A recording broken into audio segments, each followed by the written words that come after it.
Salam sang debaters, berani bertanya, berani ditanya.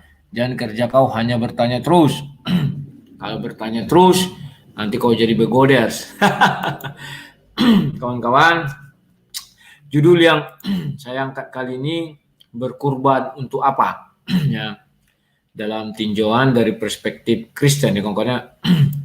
Mengapa saya ambil judul ini? Saya tertarik kawan, karena hari ini saudara-saudara kita yang muslim merayakan hari raya kurban atau hari raya haji atau idul adha atau apalah yang sejenisnya. Nah kawan-kawan, karena saya hanya berbicara kekristenan dulu, maka saya harus mengambil dasar iman orang Kristen ya, bahwa di dalam perjanjian lama kurban itu diperlukan sebagai penebusan dosa ya. Setiap tahun itu dilakukan oleh orang Yahudi ya kan, dan itu harus dilakukan di bait Allah dan di hadapan imam-imam ya. Maka masing-masing orang membawa korbannya untuk penghapusan dosa. Nah, ternyata kawan, di dalam perkembangannya, apakah semua orang mampu untuk berkorban hewan? Pertanyaannya, kalau kita hidup di Arab atau orang-orang kaya, adalah satu kampung itu satu negara kaya, tidak masalah, itu gampang. Tapi kalau hidup di daerah orang miskin, bagaimana? Ya, apalagi seperti orang-orang di Afrika. Mana ini miku? Waduh, ini belum ku kancingkan. Ntar ya, sorry kawan, mic-nya belum hidup. Orang-orang apalagi orang-orang di Afrika makan saja susah ya kawan-kawannya. Nah, kawan-kawan, ada hal yang menarik dari kurban ini ya kawan-kawannya. Dan saya dulu suka kali ayat ini kawan. Kenapa? Karena ayat ini menjelaskan setelah kedatangan Yesus, maka darah hewan tidak bisa lagi menyelamatkan kita ya. Ibrani, sebentar. Ibrani 10, ntar ya. Nah ini Ibrani 10. Kalian perhatikan ke layar monitor ya. Selamat siang, debatmen, Tuan Manager semua. Selamat siang juga semuanya. Ibrani 10. Nah, sini. Di dalam hukum Taurat hanya terdapat bayangan saja dari keselamatan yang akan datang. Ingat, siapapun yang melakukan korban hewan itu adalah hidup di bawah hukum Taurat. Dan itu hanya terdapat bayangan keselamatan. Artinya, mereka hidup dalam bayang-bayang, bukan hidup di dalam keselamatan itu. Kenapa? Coba Anda bayangkan, apakah mungkin hewan kita sembeli, lantas kita bisa selamat? Artinya, hewan ini berkorban untuk keselamatan kita. Pantas enggak manusia diselamatkan oleh hewan? Artinya, penebus daripada manusia itu adalah hewan. Paham ya? Nah, itu zaman dulu. Kita lanjutkan ayat ini. Ya. Dan bukan hakikat dari keselamatan itu sendiri. Karena itu dengan korban yang sama, yang setiap tahun terus-menerus dipersembahkan, hukum Taurat tidak mungkin menyempurnakan mereka yang datang mengambil bagian di dalamnya ya. Contoh, saya mencuri, maka tangan harus dipotong. Contoh, saya membunuh, maka saya harus dibunuh. Contoh lain, saya misalnya berzina, maka saya harus dirajam sampai mati. Saya bersaksi dusta, ya, maka lidah saya dipotong. Misalnya begitulah. Maka semua orang jadi berdosa oleh hukum Taurat. Lantas dengan apa orang-orang ini bisa ditebus? Yakni dengan pengorbanan hewan, kawan ya. Kita lanjutkan lagi. Saya suka ayat ini, boleh kalian pegang ya. Sebab jika hal itu mungkin, ingat ya, pasti orang tidak mempersembahkan korban lagi. Sebab mereka yang melakukan ibadah itu tidak sadar lagi akan dosa setelah disucikan untuk selama-lamanya Nah, begini kawan. Kalau kau korbankan hewan, tiap tahun harus kau korbankan. Hewan ini banyak kawan. Apakah oleh karena dosamu, kau hanya mengorbankan katakanlah ayam? Apakah karena dosamu, kau maka ditakar harus mengorbankan sapi, seekor sapi? Mengerikan kawan. Kalau saya orang miskin, saya akan terlindas oleh orang kaya yang bisa mengorbankan sapi, kerbau, unta, atau yang besar-besar gajah kalau bisa dibelinya itu dikorbankan. Ya, biar lebih besar, dinosaurus kalau ada dikorbankan. Lantas di mana letak keadilan itu? Karena semua diukur dengan jumlah dan besaran. Paham ya? Oke, kita lanjut lagi. Tetapi justru oleh korban-korban itu setiap tahun orang diperingatkan akan dosanya. Jadi kalau kita sering melakukan korban itu, hewan itu bisa menebus dosa kita, percayalah. Saya akan melakukan kejahatan yang amat sangat jahat. Apa contohnya? Tidak ada kejahatan lebih kejam daripada membunuh dengan cara misalnya tadi apalah, tadi direbus orang kan.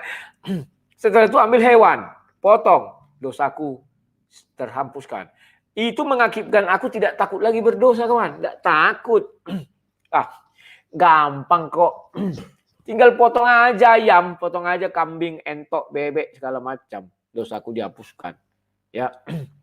Maka itu akan menjadi peringatan karena dilakukan tiap-tiap tahun, itu kan menjadi peringatan kawan. Akan adanya dosa. Tiap tahun dilakukan, ya, 4. Sebab tidak mungkin darah lembu jantan atau darah domba jantan menghapus dosa. Tidak mungkin darah lembu jantan, darah domba jantan menghapus dosa kita. Lucu. Binatang yang berkorban untuk kau kan lucu kawan. Lucu itu. Ya. Sebentar, kita lanjutkan lagi. Karena itu, ketika ia masuk ke dunia, ia berkata, korban dan persembahan tidak engkau kehendaki, tetapi engkau telah menyediakan tubuh bagiku. Kepada korban bakaran dan korban penghapus dosa, engkau tidak berkenan. Lalu aku berkata, sungguh aku datang. Dalam gulungan kitab ada tertulis tentang aku. Untuk melakukan kehendakmu, ya Allahku. Di atas ia berkata, korban dan persembahan, korban bakaran dan korban penghapus dosa, tidak engkau kehendaki dan engkau tidak berkenan kepadanya. Meskipun dipersembahkan menurut hukum Taurat. Ya, bagaimana cara mempersembahkan hewan menurut hukum Taurat? Disembelih, ya. Baru darahnya harus dikucurkan ke tanah, ditanam, ya. Dan sebagian diambil untuk ditaruh di atas mezbah, ya. Maka di situ dikatakan engkau tidak berkenan lagi. Ya kawan-kawannya, lanjut lagi dikit lagi kan. Dan kemudian katanya, sungguh aku datang untuk melakukan kehendakmu. Yang pertama ia hapus, supaya menegakkan yang kedua. Dan karena kehendaknya, inilah kita telah dikuduskan satu kali untuk selama-lamanya oleh persembahan tubuh Kristus, ya. Selanjutnya, setiap imam melakukan tiap-tiap hari pelayanan berulang-ulang bersama korban yang sama sekali tidak dapat menghapus dosa. Tetapi ia telah mempersembahkan hanya satu kali korban saja karena dosa.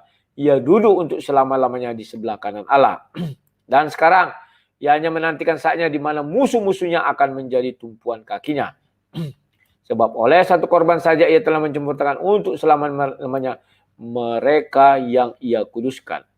Ya.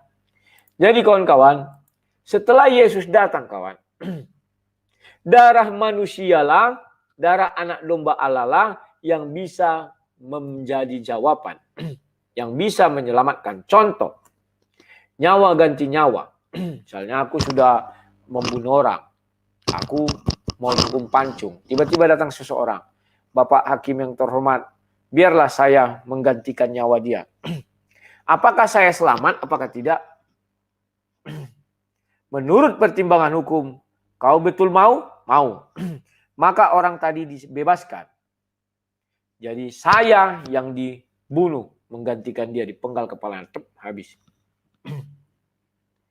Tetapi kalau kau datang ke dalam pengadilan, dia membunuh Pak Hakim, nyawa ganti nyawa. Oke, kau seret-seret lembu. Pak Hakim, lembu ini mengganti. Yang kau kiranya hewan aku, lembu kau buat mengganti. Yang kau kira yang dibunuh itu hewan, goblok katanya. Nah itu. Ya makanya itulah sebabnya darah anak manusialah darah penghapusan dosa, penebusan dosa bagi orang Kristen. Saya dasarkan lagi bagi orang Kristen ya, tidak bagi semua orang kawan. Kalau dia tidak menerima dan tidak beriman terhadap jalan keselamatan itu nggak bisa kawan ya. Maka dari itu berhati-hatilah orang Kristen, jangan sampai kau menghujat darah Yesus. Dosa yang tidak terampuni adalah menghujat roh, katanya menghujat Roh Kudus. Pengampunan dosa itu terletak di mana? Di darah Yesus kawan. Artinya kalau jalan keselamatanmu kau hujat, kau bisa pengampunan dosa dalam darah Yesus itu kan karena kita membayangkan dalam roh dan kebenaran. Paham ya? Dalam darah Yesus itu. Kalau kau sudah hujat jalan keselamatanmu, lantas dengan apa kau diampuni? Itulah menghujat roh. Kalau kau hujat misalnya anak manusia katanya, masih dapat diampuni. Karena yang menjadi penebusan itu, darah Yesus. Kalau Yesusnya bagaimana kau hujat? Kan namanya aja yang kau hujat. Orangnya kau hujat. Oh Yesus, Yesus kau hujat kan gitu kan. Kan itu yang kau hujat kalau dari Yesus. Kayak orang apa namanya itu begoders itu simsalabin, uclim atau selimut itu. Kan gitu. Yesus tengil katanya. Yesus ini suka-suka hati orang itu bilang. Kan yang kau hujat kan nama Yesus. Paham kalian? Maka Yesus mengatakan masih bisa diampuni. Nah ini aku buka dulu ayatnya biar kalian paham ya. Tar Matius. Sudah lama kita tidak bicara Bible ini ya. Matius 26. Ya.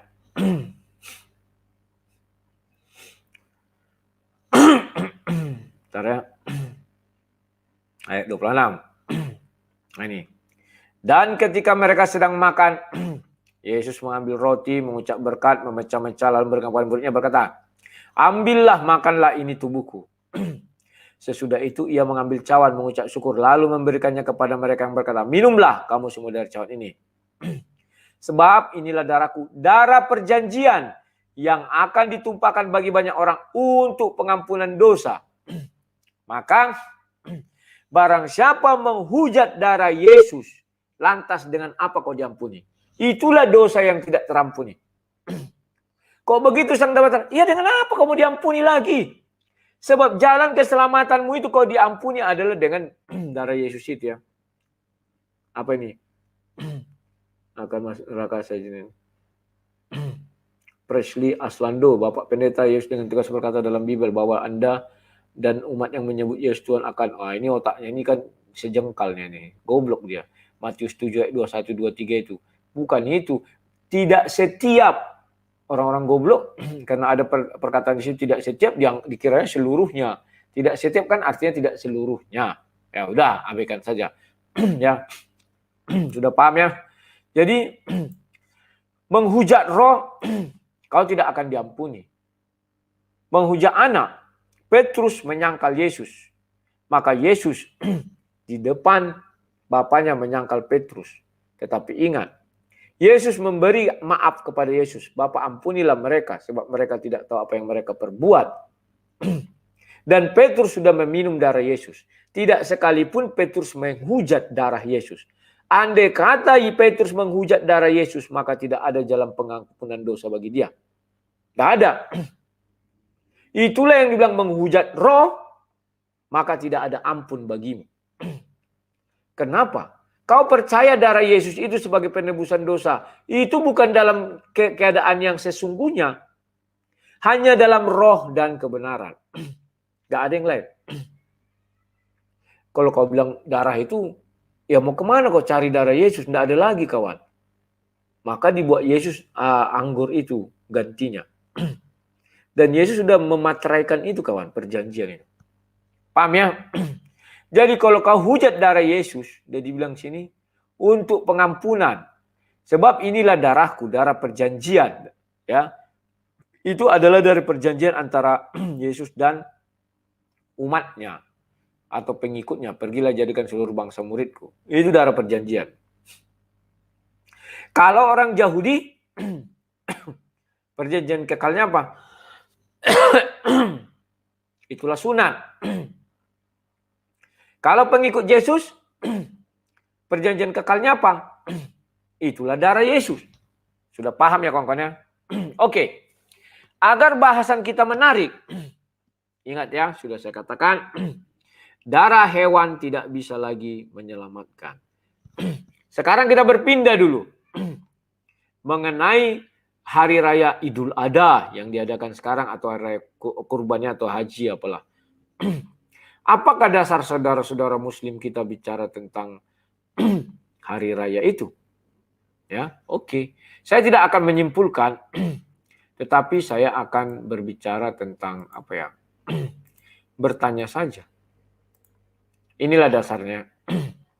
Surah 37 ayat 102. Nah, ini ya. Kita mulai dari 100.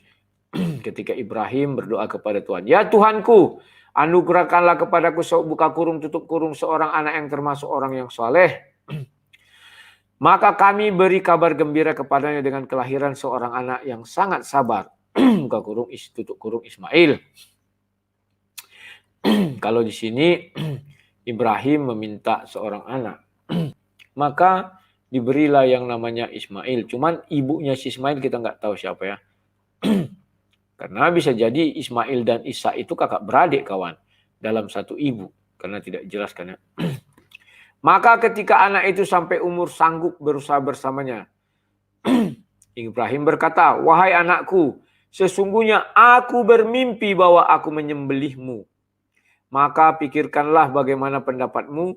Dia Ismail menjawab, wahai ayahku, lakukanlah apa yang diperintahkan buka kurung tutup kurung Allah kepadamu. Insya Allah engkau akan mendapatiku termasuk orang yang sabar. Kalau ini Ibrahim, makanya harus diterjemahkan dalam bahasa Ibrani. Sementara tulisan yang di atas ini kita lihat bahasa Arab. Artinya umat terjemahan juga ya. Banyak kali gaya orang itu. Ya. 103. Maka ketika keduanya telah berserah diri dan dia buka kurung tutup kurung Ibrahim membaringkan anaknya atas pelipisnya. Pelipis berarti tengkurap ya, ini kan pelipis. Membaringkan anaknya atas pelipisnya atau gini, menghadap ke atas pelipisnya di atas, mungkin itu ya. Buka kurung tutup kurung untuk melaksanakan perintah Allah. Lalu kami panggil dia, wahai Ibrahim. Ingat ya, ini kalimat yang penting. Sungguh engkau telah membenarkan mimpi itu. Sungguh demikianlah kami memberi kuasa kepada orang yang berbuat baik. Untung tidak diceritakan mimpi ini zaman sekarang. Kalau zaman sekarang ceritakan mimpi nanti orang pergi berduyun-duyun kayak apa ya. Sesungguhnya ini benar-benar satu ujian yang nyata. Kalau bedanya dengan di Bible, Bible bukan bermimpi tetapi dapat firman dan dia pergi. Kalau ini kan hanya tidur bermimpi dan diwujudkan mimpinya. Dan kami tebus anak itu dengan seekor sembelian yang besar. Ingat. Kalimat ini penting sekali kawan. Bahwa kami menebus Ismail dengan seekor domba. Ingat, ditebus loh. Kalau di Kristen tidak bisa lagi hewan menebus manusia. Ya. Tetapi darah Yesuslah untuk penebus. Penebusan. Karena tidak akan ada orang yang mau kalau sudah dibunuh anaknya, terus kau datang ke rumahnya, kau bawa kambing betina, kalau ke si Zuma, mungkin mau si Zuma. Kau bawa kambing betina 70 ekor, si Zuma akan terima itu kawan. Karena dia kan pencinta kambing dibedain. Nanti dituncit semua itu 70-70-nya ya. Tapi kalau kau bawa ke orang apa, ke orang yang waras, kau akan dibilang, gila kau ya. Masa nyawa anakku kau hargai seekor domba ya kalau sudah dibunuh, kalau sudah berbuat dosa. Jadi maknanya di sini adalah penebusan nyawa, bukan dosa loh. Di sini adalah penebusan nyawa, karena nyawa si Ismail kan mau dikorbankan. Ya. Maka Tuhan memberi tebusan atau pengganti yakni domba, bukan penebusan dosa. Paham ya kawan-kawan ya? Kalau penebusan dosa dengan apa? Ingat itu, tidak dosa ya. Kita lanjutkan lagi. Dan kami tebus anak itu dengan seekor sembelihan yang besar. Sembelihan yang besar dibilangnya bukan domba, mungkin dinosaurus. Pokoknya yang besar lah. Karena zaman ini kan, zaman Ibrahim pun masih zaman-zaman dulu ya. Atau yang besar gajah. Atau unta masih di bawah gajah lah ya. Ya kayak gitulah mungkin. Dan kami abadikan untuk Ibrahim buka kurung tutup kurung pujian di kalangan orang-orang yang datang kemudian. Salam sejahtera bagi Ibrahim. Demikianlah kami memberikan balasan kepada orang-orang yang berbuat baik. Sungguh dia termasuk hamba-hamba kami yang beriman. Dan kami beri dia kabar gembira dengan kelahiran Isa. Seorang nabi termasuk orang-orang yang saleh. Aneh kan? Di atas ada buka kurung, tanda kurung. Ya. Nah ini. Ya. Maka kami beri kabar gembira kepadanya dengan kelahiran seorang anak yang sangat sabar. Buka kurung, tutup kurung Ismail. Kalau buka kurung, tutup kurung Ismail. Buka kurung nggak mungkinlah Tuhan berfirman. Buka kurung, tutup kurung Ismail. Dan dalam bahasa Arab ada nggak dikenal buka kurung, tutup kurung. Ya. Tetapi di sini langsung disebut ya kawan-kawan ya. Nah ini. Dan kami beri dia kabar gembira dengan kelahiran Isa. Bukan kelahiran anak, buka kurung, tutup kurung. Tetapi langsung Isa dibilang situ ya. Seorang nabi yang termasuk orang yang saleh. Kenapa di sini dikatakan dia langsung seorang nabi? Sementara di 10 berapa tadi? 101 tidak diberikan seorang nabi. Ini. Di sini Ismail tidak dikatakan seorang nabi dan namanya buka kurung tanda kurung, tetapi di sini dia langsung diberi nama nabi dan termasuk orang saleh, itulah si Ishak. Ya. Jadi kawan-kawan, ini pertanyaan yang menarik. Dan kami limpahkan keberkahan kepadanya dan kepada Ishak. Dan di antara keturunan keduanya ada yang berbuat baik dan ada yang pula yang terang berbuat zalim terhadap dirinya sendiri. Nah ini aneh, unik kawan. Dibuat di sini dan kami limpahkan keberkahan kepadanya dan kepada Ishak. Ya. Sementara tadi di atas tidak ada diberi keberkahan kepada Ismail. Dan di antara kedua keturunan keduanya. Ya. Dan di antara keturunan keduanya, artinya keturunan Ishak dan Ismail mungkinnya, ada yang berbuat baik dan ada pula yang terang-terangan berbuat zalim terhadap dirinya sendiri. Dan sungguh kami telah melimpahkan nikmat kepada Musa dan Harun. Aneh pula. Ini bicara tentang Isa Ilmail tiba-tiba lari ke Musa dan Harun. Unik juga ya. Dan kami selamatkan keduanya dan kaumnya dari bencana yang besar. Dan kami tolong mereka sehingga jadilah mereka orang-orang yang menang. Dan kami berikan kepada kedua kitab yang sangat jelas. Kitab yang sangat jelas. Kitab apa yang diberikan kepada Harun dan Musa? Kalau Taurat itu kepada Musa. Bukan kepada Harun dan Musa. Dan kami berikan kepadanya keduanya kitab yang sangat jelas. Berarti ada lagi kitab Harun kawan. Berarti Tuhan Allah tidak menurunkan hanya kitab Taurat, Zabur, Injil, dan Al-Quran. Ternyata ada juga kitab kepada Harun ya. Dan kami tunjukkan keduanya jalan yang lurus. Dan kami abadikan untuk keduanya pujian di kalangan orang yang datang kemudian. Selamat sejahtera bagi Musa dan Harun. Demikian kami beri balasan bagi orang yang berbuat baik. Sungguh kedua termasuk kami beriman. Dan sungguh Ilyas benar termasuk salah seorang rasul. Unik sekali kawan. Tidak bicara Ibrahim, Ishak dan Ismail, tiba-tiba Musa meloncat ke Harun Musa dan loncat lagi kepada Ilyas. Wah, ini sangat terurut ya. Terurut, tidak diubah-ubah. Langsung dari langit ya, begitu memang bahasanya. Ya. Jadi kawan-kawan sudah jelas ya. Di sini dikatakan bahwa hewan itu gunanya untuk apa? untuk tebusan. Oke, sekarang untuk membuktikan semua ucapan-ucapan ini, mari kita googling. Nah, kan ini. Apa makna kurban? Nah, kita buat. Apakah di sana ada pahala? Nah, langsung aja makna kurban. Nah, Idul Adha lah. Ya.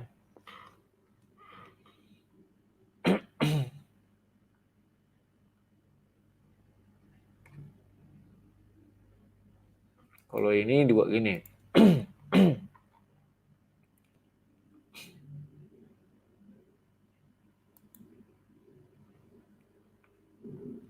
Oh, ya.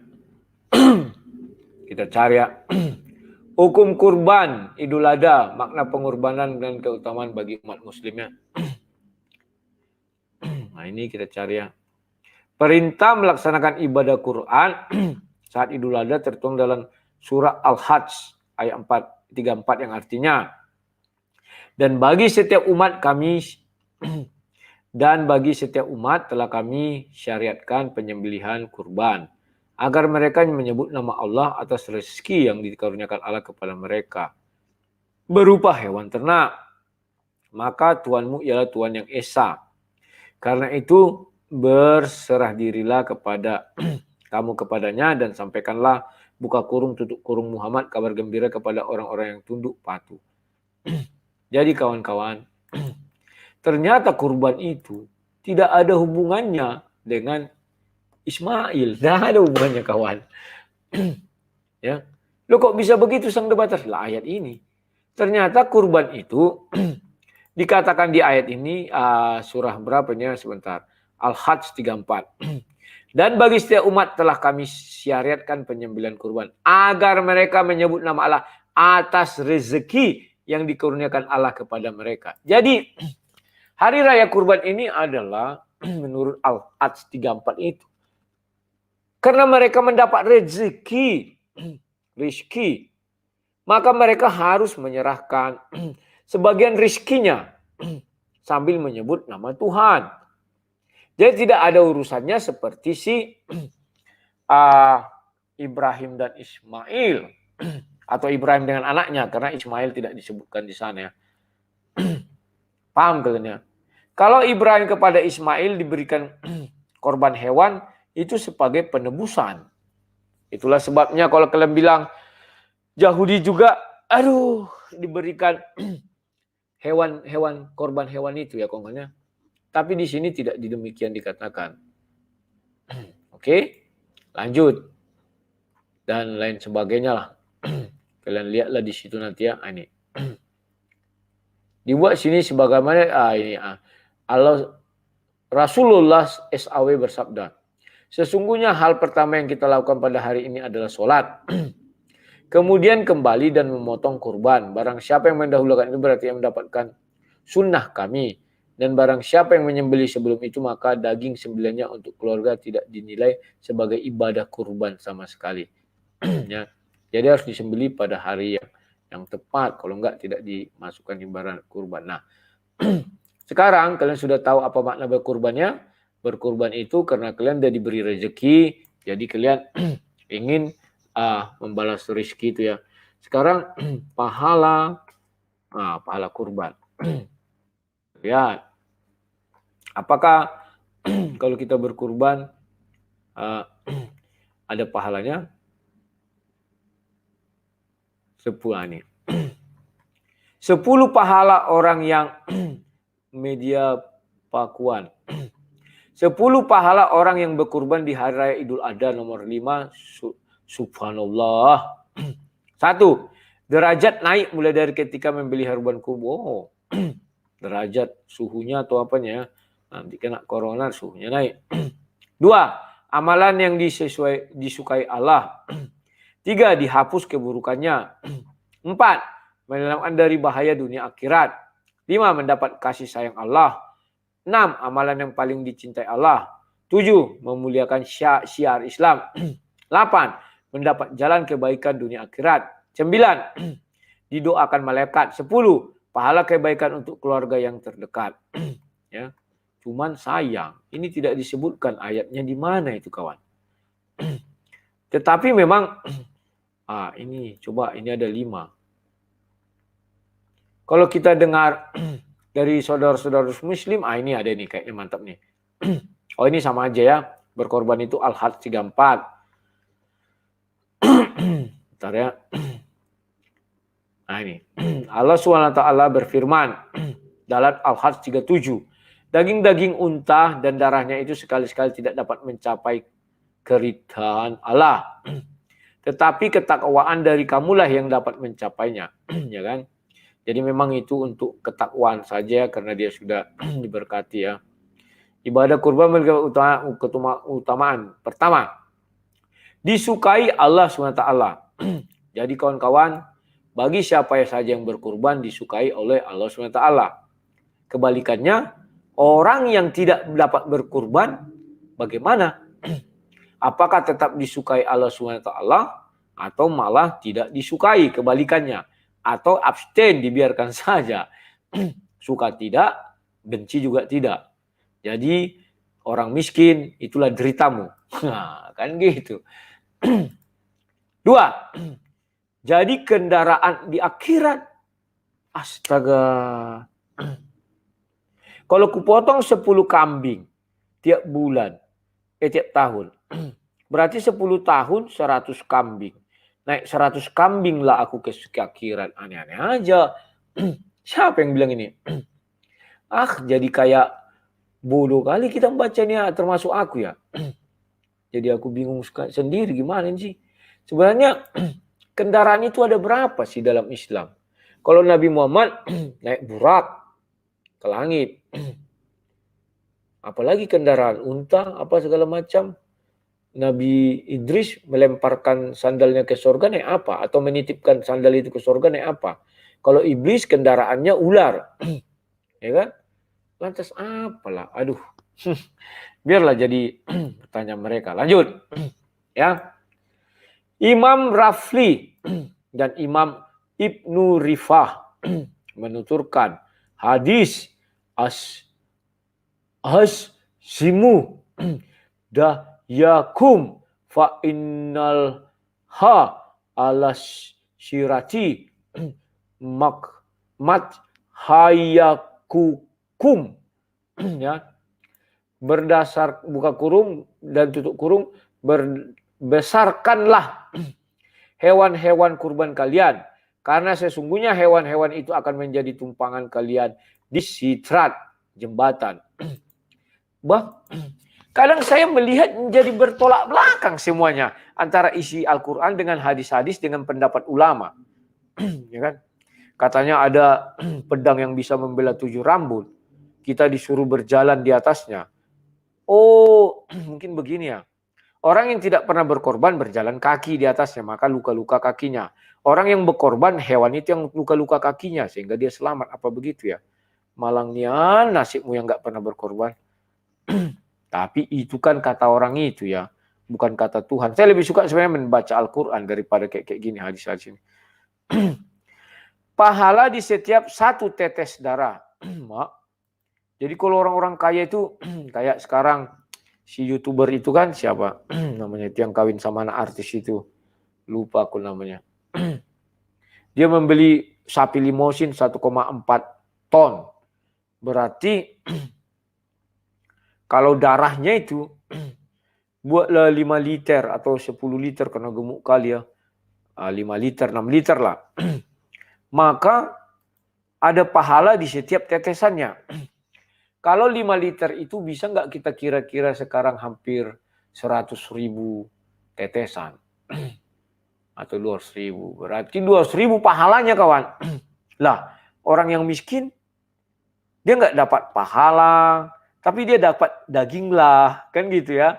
Kadang bagian dalam lah, kadang dapat kepala lah, kadang kaki lah. Kan kalau kurban dibagi-bagikan kan.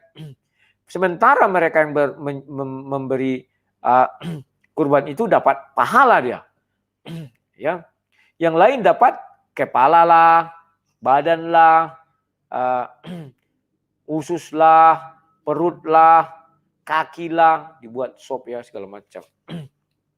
malang nian nasibmu orang miskin. Itu aja lagi yang bisa aku bilang. Telah dikabarkan kepada kami Abdul Hasan, Ali bin Ahmad bin Abdan, telah mengkabarkan kepada kami Ahmad bin Ubaid, telah menceritakan kepada kami Hashim bin Ali Asyirafi, telah menceritakan kepada kami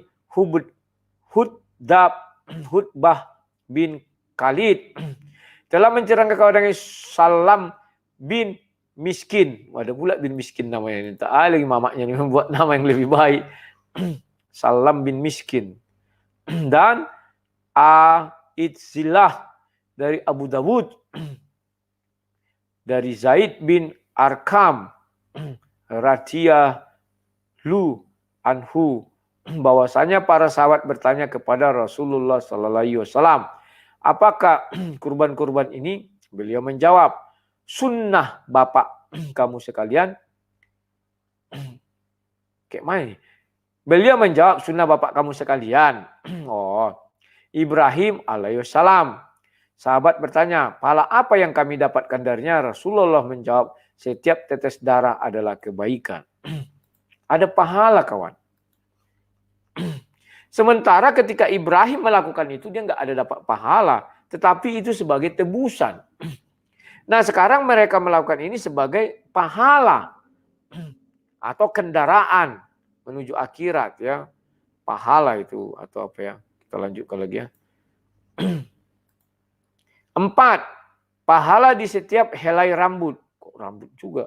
Oh iya ya, kerbau punya rambut, kambing punya rambut. Oh, kalau begitu artinya lebih enak berkorban domba daripada sapi yang besar. Kenapa? Sapi darahnya itu paling maksimal 5 liter sama dengan kita manusia. Atau buatlah darahnya itu 1 ember, 10 liter. Ya kan? Tetapi domba bulunya, kawan, bukan main banyaknya. Nggak bisa dihitung. Ya. Jadi ini sepertinya perlu disiasati kawan-kawan yang muslim, ya. Jangan kalian mengorbankan sapi. Bulunya sedikit, darahnya memang banyak. Tapi kalau domba, darahnya juga banyak, bulunya banyak, luar biasa sekali, ya. Saya lanjutkan. Jangan pula kalian pilih hewan yang tidak berbulu. Lucu juga. Telah mengkabarkan hewan tidak berbulu berarti seperti ikan. Itulah sebabnya ikan tidak bisa menjadi korbannya. Oh, gitu. Telah mengkabarkan kepada kami. Langsung aja ya. Mana ini? Nah, ini. Kami bertanya, wahai Rasulullah, apakah kurban-kurban ini? Beliau menjawab, sunnah tuntunan bapak kalian Ibrahim. Bapak kalian, bapak kita dibilangnya. Zaid bin Arkam berkata, kami bertanya pahala apa yang kami dapat darinya. Rasulullah menjawab, setiap rambutnya adalah satu kebaikan. Zaid bin Arkam berkata, kami bertanya, wahai Rasulullah, bagaimana dengan bulunya? Beliau menjawab, setiap yang rambut dari bulunya adalah kebaikan. Pertama dibilang rambut, ternyata dicek nggak ada rambutnya, nggak ada bulu, kan gitu. Ya, bisa mungkin begitu ya. Jadi baik rambut maupun bulu ada itunya. Maka cari kalianlah hewan yang berambut, berbulu dan berdarah, maka pahala kalian berlipat-lipat. Lanjut, dimohonkan ampun 10 malaikat sampai hari kiamat. Kalau ini terjadi, betapa menderitanya orang miskinnya. Di mana orang miskin tidak bisa dimohonkan ampun 10 malaikat sampai hari kiamat. Orang miskin yang menerima nasib aja lah. Apa nasibnya? Tidak akan masuk surga, neraka dulu, nanti seperti kata Turun Slayer, dicuci baru nanti dipindahkan ke surga. Ya nggak apa-apa, tetap namanya surga. Dari Syahidina Ali Karromallahu, ya, langsung aja ya. Nah, ini. Siapa berangkat dari rumahnya hendak membeli hewan kurban, maka setiap langkahnya memperoleh, ingat, masih niatan saja sudah mendapat 10 kebaikan. Dan dihilangkan 10 keburukannya, berarti dapat 10, hilang 10. berarti tinggal 10. Serta dinaikkan 10 derajatnya apabila berbicara dianggap bertasbih dan ketika membayarkan harga. Uangnya setiap dirhamnya mencapai 700 kebaikan. Setiap dirham, berarti harus dikonversi dulu ya. Misalnya kita beli hewan 100 juta, berapa dirham lah itu. Ya. Maka setiap dirham mendapat 700 kebaikan. Misalnya 1 dirham katakanlah 10.000. Berarti kalau 100 juta, ya 10.000 kali 10.000. 10.000 kali 700, berarti 7 juta. Berarti dia dapat 7 juta kebaikan. Oke? Dan ketika meletakkan hewan itu di atas tanah, untuk disembeli, maka Allah menjadikan setiap tetes darahnya malaikat. Sejumlah 10 orang malaikat yang selalu beristighfar untuknya sampai hari kiamat. Dan waktu daging dibagikan, maka setiap potongannya seperti memerdekakan seorang budak dari keturunan Nabi Ismail. Alaihi wassalam. Puji Tuhan. Hadis ini kawan, jujur kawan, menjelaskan ada bahwa Ismail itu keturunan budak kawan. Ya, keturunan Ismail itu keturunan budak kawan. Ini ayatnya dibilang. Nah, baca kalian yang bawahnya. Nah, nih. Dan waktu makan daging dibagikan, maka setiap pemotongannya seperti memerdekakan seorang budak dari keturunan Nabi Ismail. Kenapa tidak dikatakan seorang budak dari keturunan Ishak? Karena Ishak itu tidak budak. Yang budak itu Ismail. Luar biasa kawannya. Baru tahu saya hadis-hadis seperti ini. Jadi kawan, saya ucapkan selamat dan tanya kepada seluruh saudara-saudaraku muslim yang memberi hewan kurban.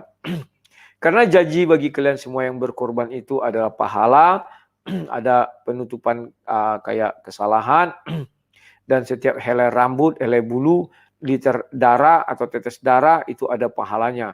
Boleh dikatakan kalau kalian sekali berkorban kambing, katakanlah domba, harganya 3 juta.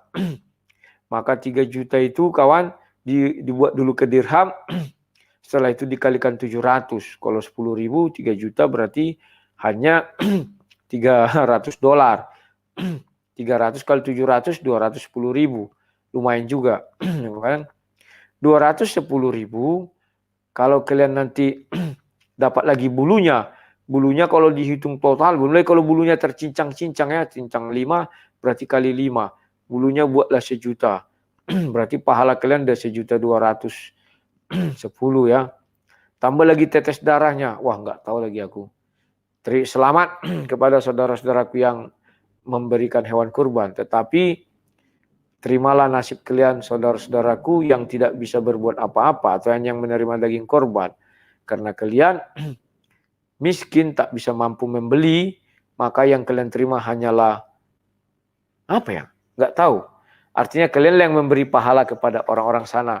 Dan kalian bagaimana? Coba kita cari. Kita tanya dulu Mbah Google ya.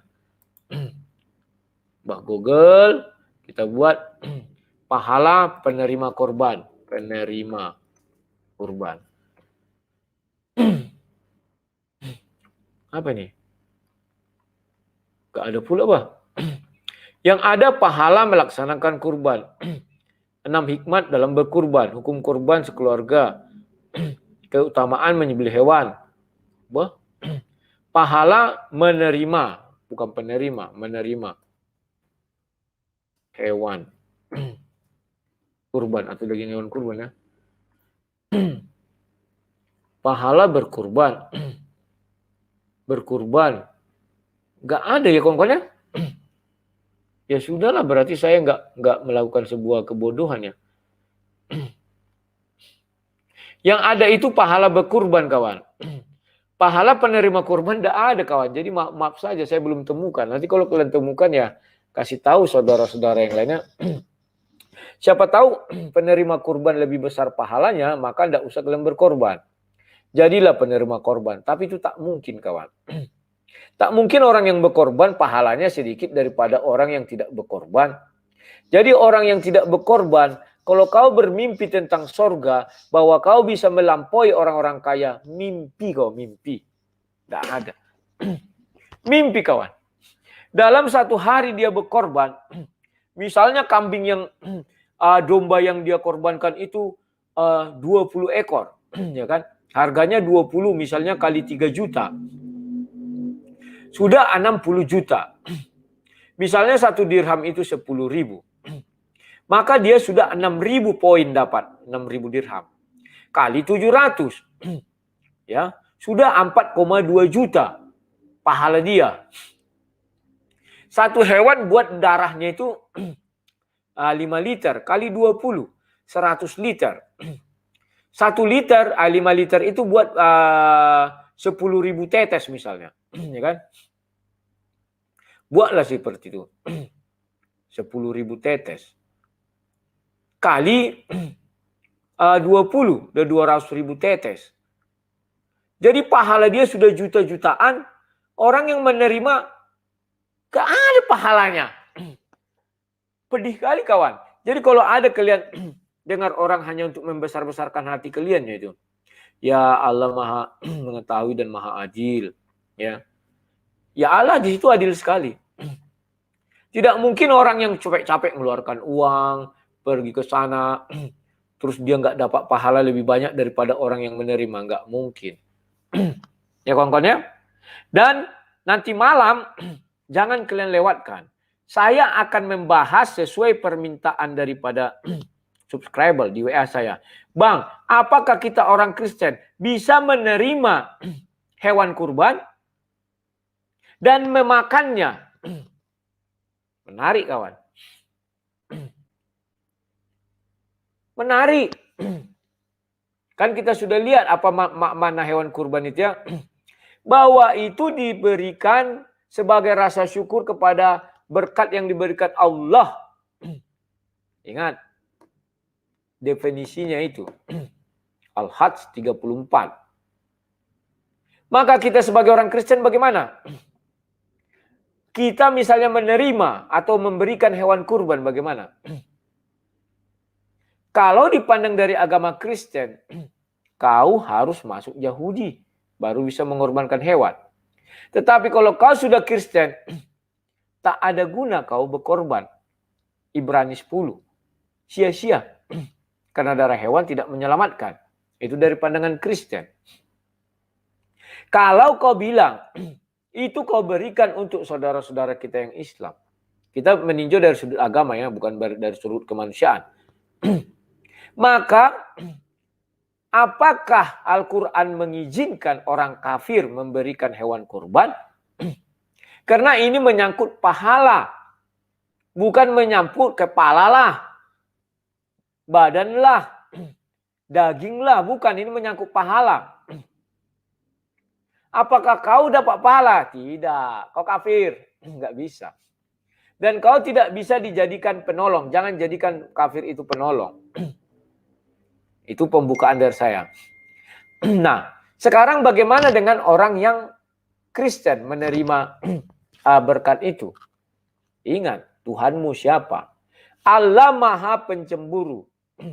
Yesus Kristus pun Maha Pencemburu. Jangan sampai kita melaga dua Tuhan. Bahaya kawan. Oh enggak, Tuhan Kristen dengan Islam sama. Siapa bilang enggak sama? Ingat ya, jangan sampai kau melaga dua Tuhan. Maka dari itu, nanti malam kita bahas, ini bahasan yang menarik. Jangan kalian bergeming dari layar sang debaters. Kenapa? Sang debater selalu mengulas dari sudut pandang lain.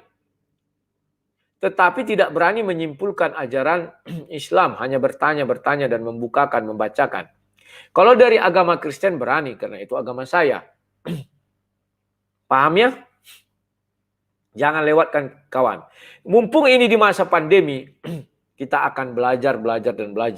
Dan nanti kalian bisa mengambil sikap. Apakah saya tetap tinggal di Kristen? Apakah saya tetap tinggal di agama lain? Dan ikut Kristen? Atau bagaimana? Kita bicara kebenaran, bukan bicara pembenaran. Tanda kurung, buka kurung itu pembenaran, bukan kebenaran. Loh kok bisa begitu sang debaters? Iyalah. Karena tidak mungkin Tuhan berfirman, buka kurung, tutup kurung. Nggak ada itu. Yesus misalnya. Hai Raja Daud, buka kurung, tutup kurung. Nggak ada itu kawan. Nggak ada Tuhan berfirman, buka kurung, tutup kurung. Itu adalah pembenaran. Sekalipun itu terdapat di dalam Bible. Iya saya bilang. Pembenaran. Lantas kebenarannya bagaimana? Yang tidak ada buka kurung, tutup kurung. Wah, Tritunggal kan buka kurung, tutup kurung. Oke. Tetapi itu ada terdapat Kejadian 1 ayat 2 ayat 3. Langsung disebutkan tanpa tutup kurung, buka kurung. Kecuali tidak ada, itu betul pembenaran 100%. Paham ya kawan-kawannya? Kita adalah orang pencari kebenaran, bukan pencari pembenaran. Dan saya mohonkan kepada kalian, di masa kita yang sekarang ini, daripada kita banyak keluyuran di luar ketika waktu istirahat ya kan, sudahlah dalam rumah dengarkan ceramah, pengajaran sang debaters. Kalau tertarik, kalau nggak tertarik ya sudah. Ganti channel. Saya suka nonton film, silakan, banyak pilihan di dalam dunia maya ini. Dan saya sudah mengajukan tantangan, siapa tahu malam ini ada yang berani debat sama saya mengenai kurban. Saya bal-bali sampai nengel. Ini sudah saya apakan? Oh, si Goldian sudah membalas. Sebentar ya. Kapan ada waktu? Ku siapin lah tema darimu. Oke, malam ini. Malam ini kawan kita tunda dulu bicara korban tadi ya.